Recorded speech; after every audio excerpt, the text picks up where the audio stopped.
বিজয় দিবসের সাংস্কৃতিক অনুষ্ঠান দেখতে গিয়ে ছুরিকাঘাতে প্রাণ গেল 2 কিশোরের, হাসপাতালে স্বজনদের আহাজারি।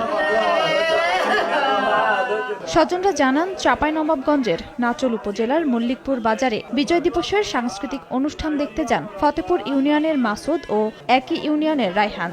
অনুষ্ঠান চলাকালে পাশের গ্রামের কিশোরদের সঙ্গে বাগবিতণ্ডায় জড়িয়ে পড়লে ছুরিকাঘাতে ঘটনাস্থলেই নিহত হন 2 জন। আহত সুমন ও রজবকে রাজশাহী মেডিকেলে পাঠানো হয়েছে। মঙ্গলবার রাত 11:15টার দিকে মল্লিকপুর বাজারে এ ঘটনা ঘটে।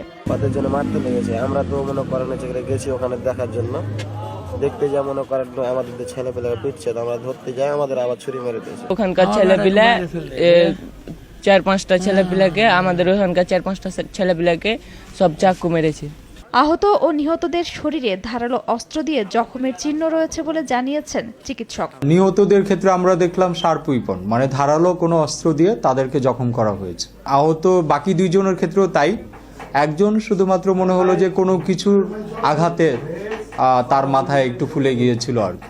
এদিকে ঘটনার পর থেকেই জড়িতদের আটক করতে অভিযান শুরু হয়েছে বলে জানিয়েছে পুলিশ।